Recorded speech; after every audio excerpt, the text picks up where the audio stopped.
ഇന്നത്തെ വീഡിയോയിൽ നമ്മൾ പുതിയ ടോപ്പിക്കിനെ പറ്റിയിട്ടാണ് ഡിസ്കസ് ചെയ്യുന്നത്. പുതിയ ടോപ്പിക്ക് വരുന്നത് എക്സ്പ്രഷൻസ്. അപ്പോൾ കഴിഞ്ഞ വീഡിയോയിൽ നമ്മൾ ഓപ്പറേറ്റേഴ്സൊക്കെ നമ്മൾ പറഞ്ഞു കഴിഞ്ഞല്ലേ. അപ്പോൾ ഇന്നത്തെ വീഡിയോയിൽ എക്സ്പ്രഷൻസിനെ പറ്റിയിട്ടാണ് നമ്മൾ പറയുന്നത്. ഇനി നമുക്ക് എത്ര എക്സ്പ്രഷൻസ് ഉണ്ട് നോക്കാം. നമുക്ക് എക്സ്പ്രഷൻസ് വരുന്നത് 1 arithmetic expressions, 2 relational expressions, 3 logical expressions. ഇങ്ങനെ 3 എക്സ്പ്രഷൻസാണ് പഠിക്കാനുള്ളത്. സിമ്പിളാണ്, നമുക്ക് പെട്ടെന്ന് മനസ്സിലാക്കാൻ പറ്റും. അതായത് അർത്ഥമെറ്റിക് എക്സ്പ്രഷൻ എന്ന് പറയുന്നത്, ഇപ്പോൾ നമ്മൾ അർത്ഥമെറ്റിക് ഓപ്പറേറ്റേഴ്സ് പഠിച്ചില്ലേ, എന്തൊക്കെയായിരുന്നു? Plus, minus, into, division, modulus, അല്ലേ? നമ്മുടെ ബേസിക് ആയിട്ടുള്ള ഓപ്പറേറ്റേഴ്സാണ് ഇതൊക്കെ അർത്ഥമെറ്റിക് ഓപ്പറേറ്റേഴ്സ്. ഈ അർത്ഥമെറ്റിക് ഓപ്പറേറ്റേഴ്സ് യൂസ് ചെയ്തിട്ട് എഴുതുന്ന ഓപ്പറേഷൻസ്, അതായത് a plus b, a minus b, a into b, a divided by b, a mod b, a mod 2, ഇങ്ങനെയൊക്കെ എഴുതുന്ന അർത്ഥമെറ്റിക് ഓപ്പറേറ്റേഴ്സ് മാത്രം യൂസ് ചെയ്തിട്ട് എഴുതുന്ന ഇത്തരത്തിലുള്ള ഓപ്പറേഷൻസിനെയാണ് നമ്മൾ എക്സ്പ്രഷൻസ് എന്ന് പറയാം. അപ്പോൾ ഒരു എക്സ്പ്രഷൻ എന്ന് വെച്ചാൽ എന്താണ്? ഇപ്പോൾ നമ്മൾ ഓപ്പറേഷൻ എന്ന് പറയുന്നപ്പോൾ എന്തിനാണ്? അതിൽ ഓപ്പറാൻറ്റുകളുണ്ട്, ഓപ്പറേറ്ററുണ്ട്, അല്ലേ? അപ്പോൾ ഓപ്പറാൻറ്റിൻ്റെയും ഓപ്പറേറ്റേഴ്സിൻ്റെയും ഒരു കോമ്പിനേഷനെയാണ് നമ്മൾ ഓപ്പറേഷൻ എന്ന് പറയുന്നത്. ഈ ഓപ്പറേഷൻ തന്നെയാണ് നമ്മുടെ എക്സ്പ്രഷൻ എന്ന് പറയുന്നത്. അപ്പോൾ നമ്മുടെ അർത്ഥമെറ്റിക് എക്സ്പ്രഷൻസ് എന്ന് വെച്ചാൽ എന്താണ്? An expression in which only arithmetic operators are used is called arithmetic expressions, അല്ലേ? അർത്ഥമെറ്റിക് ഓപ്പറേറ്റേഴ്സ് മാത്രം യൂസ് ചെയ്തിട്ട് എഴുതുന്ന എക്സ്പ്രഷൻസിനെ നമ്മൾ എന്ത് പറയുന്നു? അർത്ഥമെറ്റിക് എക്സ്പ്രഷൻസ് എന്ന് പറയുന്നു. എക്സാമ്പിളായിട്ട് നമുക്ക് എന്തൊക്കെ എഴുതാം? X plus y, x minus y എന്നൊക്കെ പറഞ്ഞിട്ട് നമുക്ക് എഴുതാം. ഇനി നെക്സ്റ്റാണ് റിലേഷണൽ എക്സ്പ്രഷൻസ്. റിലേഷണൽ എക്സ്പ്രഷൻസ് അപ്പോൾ എന്തായിരിക്കും? റിലേഷണൽ ഓപ്പറേറ്റേഴ്സ് മാത്രം യൂസ് ചെയ്തിട്ട് എഴുതുന്ന എക്സ്പ്രഷൻസിന് റിലേഷണൽ എക്സ്പ്രഷൻസ് എന്ന് പറയുന്നു. When relational operators are used in an expression it is called a relational expression, അല്ലേ? And it produces Boolean type results like true or false, അല്ലേ? അതായത് റിലേഷണൽ എക്സ്പ്രഷൻസ് ഓപ്പറേറ്റേഴ്സ് മാത്രമാണ് ഒരു എക്സ്പ്രഷനിൽ നമ്മൾ യൂസ് ചെയ്യുന്നതെങ്കിൽ ആ എക്സ്പ്രഷനെ പറയുന്ന പേരാണ് റിലേഷണൽ എക്സ്പ്രഷൻസ്. അവ നമുക്ക് തരുന്ന റിസൾട്ടുകൾ എങ്ങനെയായിരിക്കും? ട്രൂ അല്ലെങ്കിൽ ഫോൾസ് ആയിരിക്കും, അല്ലേ? ഒന്നുകിൽ 1 അല്ലെങ്കിൽ 0 ആയിരിക്കും. ഇനി നെക്സ്റ്റ് എക്സ്പ്രഷനാണ് ലോജിക്കൽ എക്സ്പ്രഷൻസ്. അപ്പോൾ അതെന്താ? Logical operators, logical and, or, not, ഇവ യൂസ് ചെയ്തിട്ട് എഴുതുന്ന എക്സ്പ്രഷൻസിനെയാണ് ലോജിക്കൽ എക്സ്പ്രഷൻസ് എന്ന് നമ്മൾ പറയുന്നത്. Logical expressions combine 2 or more relational expressions with logical operators and produce either true or false as the result, അല്ലേ? ലോജിക്കൽ ഓപ്പറേറ്റർ എന്തിനാണെന്ന് നമ്മൾ പറഞ്ഞായിരുന്നു, അല്ലേ? റിലേഷണൽ എക്സ്പ്രഷൻസിനെ കമ്പൈൻ ചെയ്യാനായിട്ടാണ്. അപ്പോൾ ഒന്നോ രണ്ടോ രണ്ടിൽ കൂടുതലോ റിലേഷണൽ എക്സ്പ്രഷൻസിനെ കമ്പൈൻ ചെയ്ത് അതിൽ ലോജിക്കൽ ഓപ്പറേറ്റർ നമ്മൾ യൂസ് ചെയ്തിട്ടുണ്ടെന്നുണ്ടെങ്കിൽ ആ ഒരു എക്സ്പ്രഷനെ പറയുന്ന പേരാണ് ലോജിക്കൽ എക്സ്പ്രഷൻ. അപ്പോൾ ഇത്രയാണ് നമ്മളുടെ എക്സ്പ്രഷൻസിൽ നമുക്ക് പറയാനുള്ളൂ. 3 ടൈപ്പ് എക്സ്പ്രഷൻസാണ് നമുക്ക് പഠിക്കാനുള്ളത്. നെക്സ്റ്റ് ടോപ്പിക്കാണ് ടൈപ്പ് കൺവേർഷൻ. ഇമ്പോർട്ടൻ്റ് ആണ്, എന്തായാലും ഷുവർ ക്വസ്റ്റ്യൻ ആണ് ടൈപ്പ് കൺവേർഷൻ എന്ന് പറയുന്നത്. അപ്പോൾ നമ്മൾ ടൈപ്പ് കൺവേർഷൻ പറയുമ്പോൾ നമ്മുടെ ഡാറ്റ ടൈപ്പ്, അല്ലേ? നമ്മുടെ ഡാറ്റ ടൈപ്പ് നമ്മൾ പഠിച്ചല്ലേ. അപ്പോൾ ഡാറ്റ ടൈപ്പിലെ ഒരു ടൈപ്പ് നിന്നും വേറൊരു ടൈപ്പിലേക്കുള്ള കൺവേർഷനെയാണ് നമ്മൾ ടൈപ്പ് കൺവേർഷൻ എന്ന് പറയാം. ഒരു ഡാറ്റ ടൈപ്പിൽ നിന്ന് വേറൊരു ഡാറ്റ ടൈപ്പിലേക്ക് നമ്മൾ കൺവേർട്ട് ചെയ്യുന്നു. അതിനെയാണ് ടൈപ്പ് കൺവേർഷൻ എന്ന് പറയുന്നത്. പേര് പോലെ തന്നെ ടൈപ്പ് കൺവേർഷൻ എന്ന് വെച്ചാൽ ഡാറ്റ ടൈപ്പ് മറ്റൊരു ടൈപ്പിലേക്ക് നമ്മൾ കൺവേർട്ട് ചെയ്യാം. ഇനി ടൈപ്പ് കൺവേർഷനെ നമ്മൾ 2ആയിട്ട് ക്ലാസിഫൈ ചെയ്തിട്ടുണ്ട്. ഒന്ന് ഇംപ്ലിസിറ്റ് ടൈപ്പ് കൺവേർഷൻ, അതിനെ ടൈപ്പ് പ്രൊമോഷൻ എന്നും പറയും. രണ്ടാമത്തെ എക്സ്പ്ലിസിറ്റ് ടൈപ്പ് കൺവേർഷൻ, അതിനെ ടൈപ്പ് കാസ്റ്റിംഗ് എന്നുകൂടെ പറയും. ഈ സെക്കൻഡറി ആയിട്ട് പറയുന്ന പേരൊക്കെ പഠിച്ചു വയ്ക്കണം കേട്ടോ. ഇംപ്ലിസിറ്റ് ടൈപ്പ് കൺവേർഷൻ എന്ന് പറഞ്ഞാൽ type promotion, explicit type conversion എന്ന് പറഞ്ഞാൽ ടൈപ്പ് കാസ്റ്റിംഗ്. ഇനി എന്താണ് ഇംപ്ലിസിറ്റ് ടൈപ്പ് കൺവേർഷൻ നോക്കാം. ഇംപ്ലിസിറ്റ് ടൈപ്പ് കൺവേർഷൻ എന്ന് വെച്ചാൽ കമ്പൈലർ ഇൻറ്റേർണലി തന്നെ കൺവേർട്ട് ചെയ്യും. ഓട്ടോമാറ്റിക്കലി കമ്പൈലർ തന്നെ ഈ ഒരു ടൈപ്പ് ഡാറ്റ ടൈപ്പിൽ നിന്ന് മറ്റൊരു ടൈപ്പ് ഡാറ്റയിലേക്ക് കൺവേർട്ട് ചെയ്യുന്നു. അതിനെയാണ് ഇംപ്ലിസിറ്റ് ടൈപ്പ് കൺവേർഷൻ എന്ന് പറയാം. എന്താ പറഞ്ഞത്? Implicit type conversion is performed by C++ compiler internally, അല്ലേ? അതായത് ഇപ്പോൾ എന്തെങ്കിലും ഒരു ടൈപ്പ് കൺവേർഷൻ നമുക്ക് വേണ്ടി വന്നു കഴിഞ്ഞാൽ ഓട്ടോമാറ്റിക്കലി കമ്പൈലർ തന്നെ മാറ്റിക്കോളും. ഇനി എന്താണ് എക്സ്പ്ലിസിറ്റ് ടൈപ്പ് കൺവേർഷൻ എന്ന് പറയുന്നത്? നമ്മളായിട്ട്, അതായത് പ്രോഗ്രാമറായിട്ട് തന്നെ മാറ്റുന്ന കുറേ ടൈപ്പുകളുണ്ട്. ഇപ്പോൾ ഒരു ഡാറ്റേനെ ഒരു ടൈപ്പിൽ നിന്ന് മറ്റൊരു ടൈപ്പിലേക്ക് നമ്മളായിട്ട് തന്നെ മാറ്റുക. അതിനെയാണ് എക്സ്പ്ലിസിറ്റ് ടൈപ്പ് കൺവേർഷൻ എന്ന് പറയാം. നെക്സ്റ്റ് ടോപ്പിക്കാണ് സ്റ്റേറ്റ്മെൻറ്റ്സ്. അപ്പോൾ എന്താണ് സ്റ്റേറ്റ്മെൻറ്റ്സ് എന്ന് പറയാം?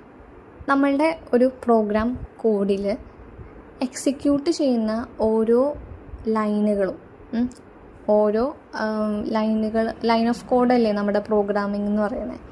ഓരോ ലൈൻസിനെയാണ് നമ്മൾ സ്റ്റേറ്റ്മെൻറ്റ്സ് എന്ന് പറയുക.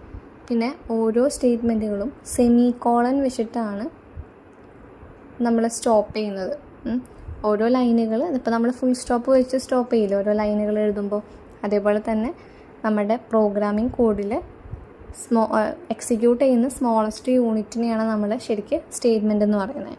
ഈ സ്റ്റേറ്റ്മെൻറ്റുകളാണ് ശരിക്കും എന്ത് ചെയ്യുന്നത്, ഒരു പ്രോഗ്രാമിൽ എക്സിക്യൂട്ട് ചെയ്യുന്നത്. അങ്ങനെ ഇരിക്കെ ഉള്ള ഓരോ സ്റ്റേറ്റ്മെൻറ്റുകളും നമ്മൾ സെമിക്കോളൻ വെച്ചിട്ടാണ് സ്റ്റോപ്പ് ചെയ്യുക.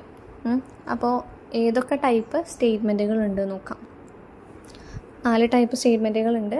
Declaration statements, assignment statements, input statements, output statements. ഇങ്ങനെ 4 ടൈപ്പ് സ്റ്റേറ്റ്മെൻറ്റുകൾ നമുക്ക് വരുന്നുണ്ട്. അപ്പോൾ ഓരോന്ന് എന്താണെന്ന് നോക്കാം. ഫസ്റ്റത്തെയാണ് ഡിക്ലറേഷൻ സ്റ്റേറ്റ്മെൻറ്റ്. ഒരു പ്രോഗ്രാം നമ്മൾ തുടങ്ങുമ്പോൾ തന്നെ നമ്മളുടെ പ്രോഗ്രാമിൽ ഏതൊക്കെ വാരിയബിൾസ് യൂസ് ചെയ്യുന്നുണ്ട്. ഇപ്പോൾ നമ്മൾ അൽഗോരിതമൊക്കെ എഴുതിയപ്പോൾ 2 നമ്പേഴ്സ് ആഡ് ചെയ്ത് സമ്മ് കണ്ടുപിടിച്ച് ആവറേജ് കണ്ടുപിടിക്കുന്ന അൽഗോരിതമൊക്കെ നമ്മൾ ചെയ്തില്ലേ? അപ്പോൾ അത് ചെയ്യുന്നതിനേക്കാൾ മുന്നേ തന്നെ നമ്മൾ input A, B, sum, AVG എന്നൊക്കെ പറഞ്ഞ് നമ്മൾ എഴുതിയില്ലേ? അപ്പോൾ അവരെയൊക്കെ നമ്മൾ പ്രോഗ്രാമിങ്ങിൽ യൂസ് ചെയ്യുന്നുണ്ട് അല്ലേ? അതുകൊണ്ടാണ് അവരെ മുന്നേ നമ്മൾ തന്നെ എഴുതിയത്. അപ്പോൾ നമ്മളൊരു പ്രോഗ്രാമിൽ യൂസ് ചെയ്യുന്ന വാരിയബിൾ എന്തൊക്കെയാണോ അതിനെയൊക്കെ നമ്മൾ ഡിക്ലെയർ ചെയ്ത് വെക്കേണ്ട ആവശ്യമുണ്ട് തുടക്കത്തിലേ തന്നെ. അപ്പോൾ ഡിക്ലെയർ ചെയ്യാന്ന് വെച്ചാൽ എന്താ, ഓരോ വാരിയബിളും എന്ത് ടൈപ്പ് ഡാറ്റയാണ് എന്ന് നമ്മൾ ഡിക്ലെയർ ചെയ്ത് വെക്കണം. ഇപ്പം A എന്ന് പറയുന്ന ഒരു വാരിയബിൾ ഞാൻ യൂസ് ചെയ്യുന്നുണ്ടെങ്കിൽ ആ A എന്ന് പറയുന്ന വാരിയബിൾ അതിൻ്റെ ടൈപ്പ് എന്താണെന്ന് ഡിക്ലെയർ ചെയ്ത് വെക്കണം. ഇൻറ്റ് ആണെങ്കിൽ ഇൻറ്റ്, ഫ്ലോട്ട് ആണെങ്കിൽ ഫ്ലോട്ട്, ക്യാർ, ഡബിൾ, വോയിഡ്, ഫ്ലോട്ട്, ഇങ്ങനെ ഏത് ടൈപ്പാണോ അത് നമ്മൾ പറഞ്ഞു കൊടുക്കണം. അത് ഏത് വാരിയബിൾ ആണെങ്കിലും അതിൻ്റെ ഡാറ്റ ടൈപ്പ് പറഞ്ഞ് നമ്മൾ എഴുതി വെക്കുന്ന ആ ഒരു സ്റ്റേറ്റ്മെൻറ്റിനെയാണ് നമ്മൾ ഡിക്ലറേഷൻ സ്റ്റേറ്റ്മെൻറ്റ് എന്ന് പറയാം. അപ്പോൾ ഡിക്ലറേഷൻ സ്റ്റേറ്റ്മെൻറ്റ് എഴുതുന്നതിനൊരു സിൻടാക്സ് ഉണ്ട്, ഒരു രീതിയുണ്ട്, ഒരു ഫോർമാറ്റ് ഉണ്ട്. അത് പറയുകയാണെങ്കിൽ ഇവിടെ സിൻടാക്സ് ബ്ലൂ ലൈനിൽ എഴുതിയിട്ടുള്ളത് കണ്ടോ. ഡാറ്റ ടൈപ്പും പറയും വാരിയബിളും പറയും. ഡാറ്റ ടൈപ്പ് ഉണ്ടാവും, തൊട്ടപ്പുറത്തെ വാരിയബിളിൻ്റെ പേര് എന്താണോ അത് കോമിറ്റ് ഒരുപാടുണ്ടെന്നുണ്ടെങ്കിൽ അങ്ങനെയും കൊടുക്കാം, ഒരു സിംഗിൾ വാരിയബിൾ ആണെന്നുണ്ടെങ്കിൽ അങ്ങനെയും കൊടുക്കാം, സെമിക്കോളൻ. ഇങ്ങനെയാണ് നമ്മളൊരു ഡാറ്റ ടൈപ്പ് ഒരു വാരിയബിൾ ഡിക്ലെയർ ചെയ്യാം. ഒരു ഡാറ്റ ടൈപ്പ് ഉണ്ടാവും, തൊട്ടപ്പുറത്തെ വാരിയബിളിൻ്റെ പേര് പറയാം, സെമിക്കോളൻ ഇടാം. ഇനി എങ്ങനെ എക്സാമ്പിളായിട്ട് പറയാം? ഇവിടെ നോക്കിയേ, ഇൻറ്റ് റോൾ നമ്പർ. ഇൻറ്റ് എന്ന് പറയുന്നത് ഡാറ്റ ടൈപ്പ്, റോൾ നമ്പർ എന്ന് പറയുന്നത് എന്താ, വാരിയബിൾ. ഞാൻ എൻ്റെ താഴെ നോക്കിയേ, WGPA, AVG _ സ്കോർ അല്ലേ? അപ്പോൾ ഈ WGPA എന്ന് പറയുന്നതും AVG _ സ്കോർ എന്ന് പറയുന്നത് എന്താ, ഡബിൾ ടൈപ്പിൽ നമ്മൾ ഡിക്ലെയർ ചെയ്ത് വെച്ചു. ഇതിനെയാണ് നമ്മൾ ഡിക്ലറേഷൻ സ്റ്റേറ്റ്മെൻറ്റ് എന്ന് പറയുന്നത്. ഇനി നെക്സ്റ്റ് ഡിക്ലറേഷൻ സ്റ്റേറ്റ്മെൻറ്റ് പോലെ തന്നെ നമുക്ക് ഇമ്പോർട്ടൻ്റ് ആയിട്ടുള്ളൊരു സ്റ്റേറ്റ്മെൻറ്റാണ് വാരിയബിൾ ഇനീഷ്യലൈസേഷൻ എന്ന് പറയുന്നത്. അത് ഡിക്ലറേഷൻ സ്റ്റേറ്റ്മെൻറ്റ് എന്നാണ് നമ്മൾ പറഞ്ഞു അല്ലേ? Data type, variable name, semicolon അല്ലേ? അങ്ങനെ എഴുതുന്നത്, ഒരു വാരിയബിളിൻ്റെ ടൈപ്പ് പറഞ്ഞ് നമ്മൾ എഴുതുന്നതിനെയാണ് ഡിക്ലറേഷൻ സ്റ്റേറ്റ്മെൻറ്റ് എന്ന് പറയുക. ചില സമയങ്ങളിൽ ഇപ്പോൾ നമ്മൾ ഇൻറ്റ് A എന്ന് എഴുതിയാൽ അത് ഡിക്ലറേഷൻ സ്റ്റേറ്റ്മെൻ്റ് ആണ്. ഇനി ചില സമയത്ത് നമുക്ക് ഡിക്ലറേഷൻ്റെ ഒപ്പം തന്നെ Aക്ക് നമുക്ക് വാല്യൂ കൊടുക്കാം. ഇൻറ്റ് A = 10 കണ്ടോ? അപ്പോൾ ഡിക്ലറേഷൻ്റെ സമയത്ത് തന്നെ ഞാൻ Aക്ക് ഒരു വാല്യൂവും കൊടുത്തു വെച്ചു. അപ്പോൾ ഡിക്ലറേഷൻ്റെ സമയത്ത് ഒരു വാരിയബിളിന് നമ്മളൊരു വാല്യൂ അസൈൻ ചെയ്ത് വെക്കുകയാണെന്നുണ്ടെങ്കിൽ അത് ആ ഒരു സ്റ്റേറ്റ്മെൻറ്റ് പറയുന്ന പേരാണ് വാരിയബിൾ ഇനീഷ്യലൈസേഷൻ. ഇവിടെ എന്താണെന്ന് പറയുന്നുണ്ട് variable initialization. Supplying value to a variable at the time of its declaration is called variable initialization. ഒരു വാരിയബിളിൻ്റെ ഡിക്ലറേഷൻ സമയത്ത് നമ്മൾ ആ വാരിയബിളിലേക്ക് ഒരു വാല്യൂവിനെ അസൈൻ ചെയ്യുന്നുണ്ടെങ്കിൽ അതിനെ പറയുന്ന പേരാണ് വാരിയബിൾ ഇനീഷ്യലൈസേഷൻ. ഇവിടെ സിൻടാക്സ് കൊടുത്തിട്ടുണ്ട്. Data type variable name equal to value semicolon.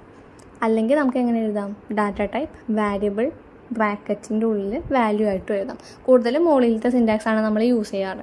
Data type variable equal to value semicolon. ഇനി എക്സാമ്പിളായിട്ട് നമുക്ക് എങ്ങനെ എഴുതാം? അടിയിൽ എക്സാമ്പിൾസ് കൊടുത്തിട്ടുണ്ട്.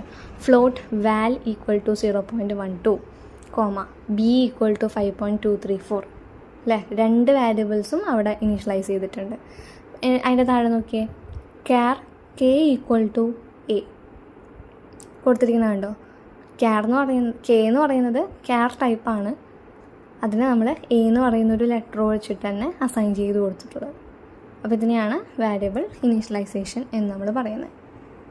ഇനി നമുക്ക് ജസ്റ്റ് ഒരു കോൺസ്റ്റ് എന്ന് പറയുന്ന ഒരു കീവേഡ് പഠിക്കാനുണ്ട്. കോൺസ്റ്റ് എന്ന് പറയുന്നത് എന്താ? ഇപ്പോൾ നമ്മൾ ഒരു ഡാറ്റ വാല്യൂ ഫിക്സഡ് ആയിട്ട് വെക്കണം. ഇപ്പോൾ എക്സാമ്പിൾ ആണെങ്കിൽ ഇപ്പോൾ പൈ എല്ലാവർക്കും അറിയാമല്ലോ. നമ്മൾ സർക്കിളിൻ്റെ പെരിമീറ്ററും അതുപോലെ തന്നെ ഏരിയ ഒക്കെ കാണാനായിട്ട് യൂസ് ചെയ്യുന്നൊരു കോൺസ്റ്റൻറ്റ് വാല്യൂ ആണ് പൈ അല്ലേ? അപ്പോൾ ഈ പൈ പോലുള്ള വാല്യൂകൾ നമ്മൾ യൂസ് ചെയ്യുകയാണെന്നുണ്ടെങ്കിൽ അതിനെ കോൺസ്റ്റൻ്റ് ആയിട്ട് വെക്കണം. അതായത് പൈയുടെ വാല്യൂ 3.14 എന്ന് പറയുന്നത് ഒരിക്കലും ചേഞ്ച് ആവില്ല അല്ലേ? എപ്പോഴും ഫിക്സഡ് ആയിട്ടിരിക്കുന്ന വാല്യൂ ആണ്. അപ്പോൾ അതുപോലെയുള്ള ഫിക്സഡ് ആയിട്ടുള്ള വാല്യൂസിനെ നമുക്ക് ഡിക്ലെയർ ചെയ്യാനായിട്ട് യൂസ് ചെയ്യുന്ന ഒരു കീവേഡാണ് കോൺസ്റ്റ് വെച്ചിട്ട് നമ്മൾ ഡിക്ലെയർ ചെയ്യാൻ വെച്ചിട്ടുണ്ടെങ്കിൽ ആ ഒരു വാല്യൂ എപ്പോഴും കോൺസ്റ്റൻ്റ് ആയിട്ട് നമ്മുടെ പ്രോഗ്രാമിങ്ങിൽ ചേഞ്ച് ആവാതെ ഇരിക്കും. അപ്പം അതിനൊക്കെ യൂസ് ചെയ്യുന്നൊരു കീവേഡാണ് കോൺസ്റ്റ് എന്ന് പറയുന്നത്.